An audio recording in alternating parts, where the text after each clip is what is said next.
This week on Breakfast, we've been looking at the challenges that shops face and the techniques that they use to encourage us to part with our cash. Selling products at a discount is one approach, always though a tricky balancing act between attracting customers and actually making a profit. One idea, which is more than a century old, is proving more popular on UK high streets than ever, as Tim Muffet has been finding out.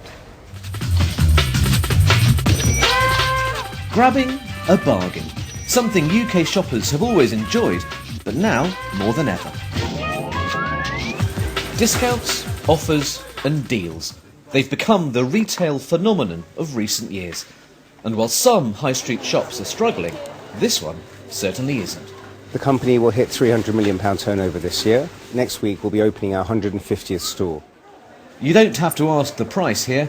It's the same principle as rival Poundland. It's seen an 80% increase in profits and has plans for European expansion.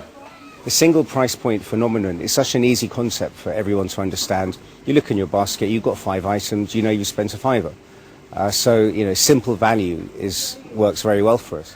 The idea of fixed price shops is more than 100 years old. In America they were called 5 and dime stores, where everything cost either 5 or 10 cents. Now, the prices might have changed, but the principle remains. Buy stock in large quantities and sell it in large volumes at a discount.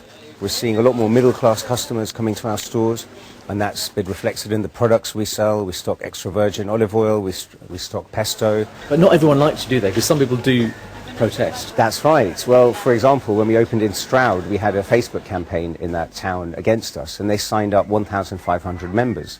On the first day of opening, we served 2,000 customers. In the first week, we served 14,000 customers. Everybody comes here because the area is getting very trendy now. Why do you shop here? Because there's a lot of choice and it's cheap because you haven't got a lot of money. Sometimes it can be quite deceiving when everything's £1 and you think, oh yeah, it's £1. But then when you get to the till, you spent 20 quid before you know it. The demand for discounts is also being seen online. Sites like this have experienced enormous growth.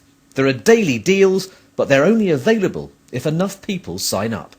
Group buying has been enabled by social commerce and the social web. People can buy direct for a price, which means that they're sort of cutting out the middleman and cutting out perhaps the smaller retailers, which is good for the end consumer but potentially harmful for some of the retailers. There was a time when the more you paid for an item and the more you wore it as a status symbol and the more ostentatious you were in your buying, then it was seen as, the trappings of wealth, but it's no longer the case. Online or on the high street, selling at a discount and making a profit can be tricky. But when it works, those profits can be huge. Tim Muffet, BBC News.